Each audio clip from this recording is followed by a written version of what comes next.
ইসলামী ব্যাংককে ঘিরে চলমান অস্থিরতা দ্বিতীয় দিনেও অব্যাহত রয়েছে। নতুন চেয়ারম্যানের নিয়োগ বাতিল ও সাম্প্রতিক নেতৃত্ব পরিবর্তনের প্রতিবাদে ২ জুন রাজধানীর মতিঝিলে ব্যাংকটির প্রধান কার্যালয়ের সামনে বিক্ষোভ করেছেন একদল গ্রাহক। সকাল থেকেই ইসলামী ব্যাংক সচেতন গ্রাহক ফোরাম এর ব্যানারে বিক্ষোভ শুরু হয়। বিক্ষোভকারীরা ১ জুন অনুষ্ঠিত ব্যাংকের ভার্চুয়াল বোর্ড সভার বিরোধিতা করেন। ওই সভায় সাবেক ব্যবস্থাপনা পরিচালক ওমর ফারুক খানের পদত্যাগপত্র গ্রহণ করে পরিচালনা পর্ষদ।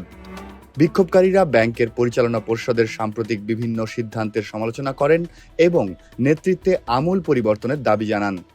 একই সঙ্গে ইসলামী ব্যাংকের সব পর্ষদ সদস্যের পদত্যাগও দাবি করেন তারা।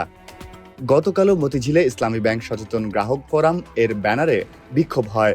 পরিস্থিতি নিয়ন্ত্রণে আনতে পুলিশ সাউন্ড গ্রেনেড ও জলকামান ব্যবহার করে বিক্ষোভকারীদের ছত্রভঙ্গ করে। এতে বেশ কয়েকজন আহত হন বলে অভিযোগ উঠেছে।